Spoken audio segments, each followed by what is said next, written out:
सर्वसामान्यांच्या हक्काचा आवाज जागर जनस्थान।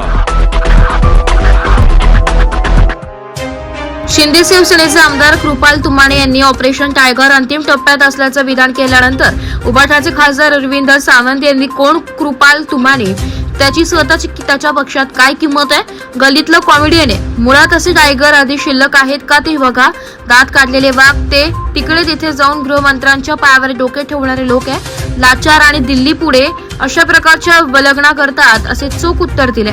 मनमाडच्या प्रभाग 10 मधील 2 जागांसाठी होत असलेल्या पोटनिवडणुकीत उभाटाच्या उमेदवारांच्या प्रचारासाठी खासदार सावंत मनमाडला आले होते। यावेळी त्यांनी ऑपरेशन टायगर आणि मुंबई जैन समाजातर्फे ठिकठिकाणी फुटपाथवर पांढरे पट्टे करण्यात येत असल्याचं वादावर भाष्य केलं। 100% हा धार्मिक दहशतवाद आहे। आम्हाला मान्य आहे की सर्वसामान्य आहोत ना, मग हा दहशतवाद नाही का? पांढरे पट्टे रस्त्यावर मारले जातील, तिथल्या सोसायटीमध्ये मांसाहार करणाऱ्यांना प्रवेश नाही। आमची आता महापालिकेला विनंती आहे की परवानगी देताना सुद्धा तुम्ही कुठल्याही धर्माच्या लोकांना प्रतिबंधित करत असाल तर परवानगी देऊ नये। हे जे लोक करतायत एक तर त्यांना पैशाचा माज आहे अथवा सत्ताधाऱ्यांच्या त्यांच्या डोक्यावर हात आहे। धर्माला हे चुकीचं आहे। आणि आज आम्ही माझ्यासोबत दत्ता गायकवाड ते जिल्हा आमचे उपनेते आहेत, ते इथे उपस्थित आहेत, तेही या निमित्तानं आलेले आहेत। त्यावेळी मला सगळे जुने संबंध आहेत। ऑपरेशन टायगर पुन्हा सुरू झालं आहे आणि जे शिंदे गटाचे आमदार आहेत कृपाल तुमाने यांनी सांगितलं की हा जो ऑपरेशन टायगर आहे तो अंतिम टप्प्यात आहे, खासदारांची आमची बोलणी झालेली आहे आणि लवकरच ते पक्षांतर करणार आहे। मला हास्यास्पद नाही वाटत का तुम्हाला? कोण कृपाल तुमाने? त्याची स्वतःची त्याच्या पक्षात काय किंमत आहे? गल्लीतलं पोमेरियन काहीतरी घ्याव केलं तर त्याला धरता का तुम्ही? मुळात असं आहे, टायगर म्हणायला आधी टायगर शिल्लक आहे का बघा त्यांच्यातला तो दात काढलेले वाघ ते तिथे जाऊन तिकडे गृहमंत्र्याच्या पायावर डोकं ठेवणारी लोकही दिसत, लाचार झाले दिल्ली पुढे ती माणसं दात हे अशा प्रकारच्या वल्गना करतात। तेव्हा मला तुमच्या सगळ्यांचं आश्चर्य वाटतं। मला एका गोष्टीचं आश्चर्य वाटतं, मी या सगळ्या मीडियातील सगळ्यांना हात जोडून विचारतो, देशापुढच्या सगळ्यात महत्वाच्या समस्या कोणत्या सांगा? कारण तुम्हाला वाटत नाही का लोकशाहीवर काल एवढा मोठा हल्ला झाला, 4000 ईव्हीएम मशीन जाळल्या, तुमच्या सगळ्या चॅनलनी किती वेळा दाखवले सांगा बरं? ही बातमी दिवस रात्र दाखवत आहे आणि मग तुम्हाला गोदी मीडिया बोललं का राग येतो? कोणाची तरी गोदी झाला ना तुम्ही? मग ही जी काही परिस्थिती देशामध्ये आहे त्यावर तुमचं भाष्य नाही। तिकडे ते न्यायाधीश टूरवर मजा मागला फिरतायत, लाखो इकडे केसेस पेंडिंग आहेत। आज देशाच्या डॉक्टर बाबासाहेब आंबेडकरांनी दिलेल्या घटनेच्या त्यामधील आर्टिकल 10चा इतका मोठा भंग होत असताना म्हणजे आता संबंध आमच्या संविधान उद्ध्वस्त केलं जातंय, त्यावर न्याय देत नाहीये। नुसता जस्टिस डिलेड नाहीये, तो डिस्ट्रॉइड आहे, आता उद्ध्वस्त केलाय बरं का, त्यावर तुम्ही बोलत नाही।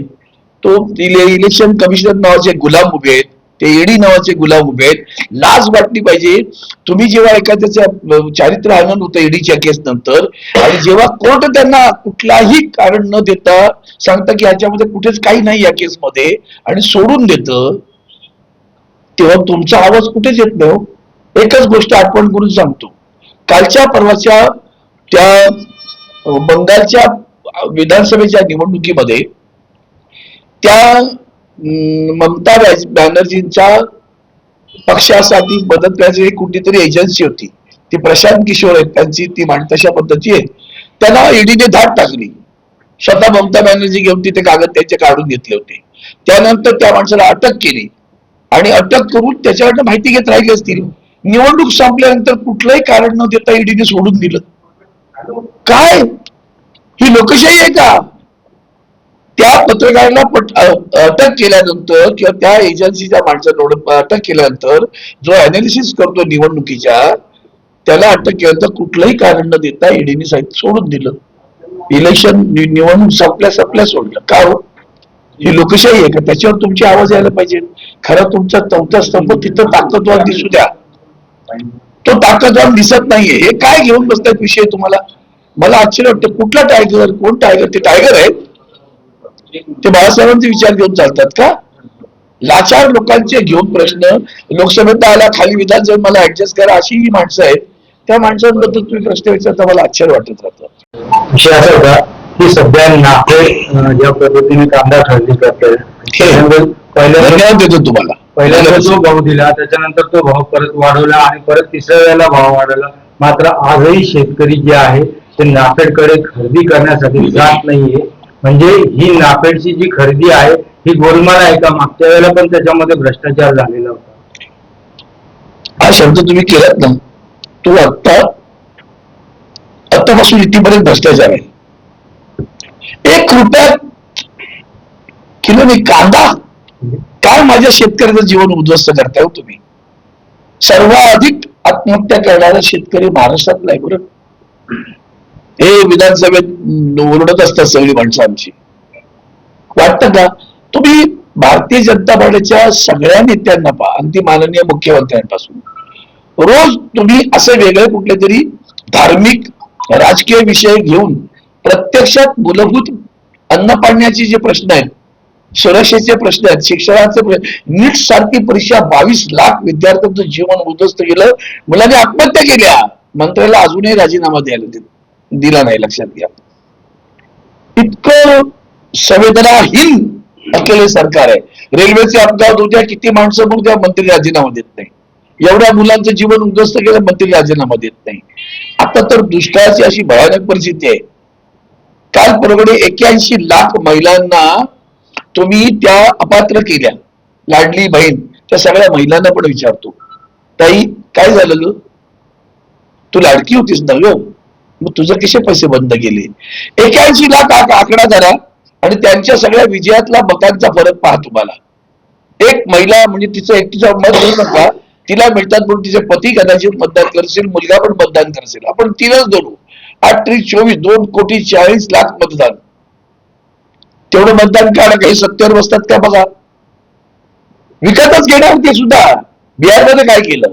देशाच्या पंतप्रधानांनी 10,000 रुपये प्रत्येक महिलेच्या खात्यात टाकले. मग ती श्रीमंत आहे, गरीब आहे, काय नाही, सगळ्यांना 10,000 रुपये. कोणाच्या बापाचा पैसा? तुमच्या पक्षाच्या प्रचारासाठी? हा जनतेचा पैसा आहे. आणि म्हणून सध्या देशामध्ये असलेले हे जे महत्वपूर्ण विषय आहेत, न्यायालयीन व्यवस्था, सगळ्या संस्था बटीक झाल्यात राज्यकर्त्यांचं, ते पहा. उगाच काहीतरी सांगत राहणार. त्या आमच्या खासदारांचं तुम्ही चारित्र्य हनन करताय, त्यांचं मलिन करताय, हे लक्षात घ्या.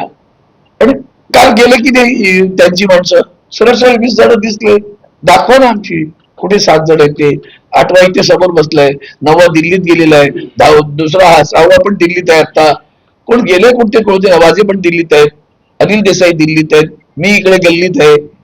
बोला आणखी कुठे येणाऱ्यांची फोटो दाखवले. तुमच्याकडे नाव आहेत त्यांना जाऊन विचारा, तू इथे कसा अजून गेला नाही कसा?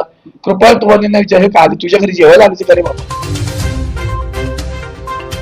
जागर जनस्थासाठी आमीन शेख मनमाड.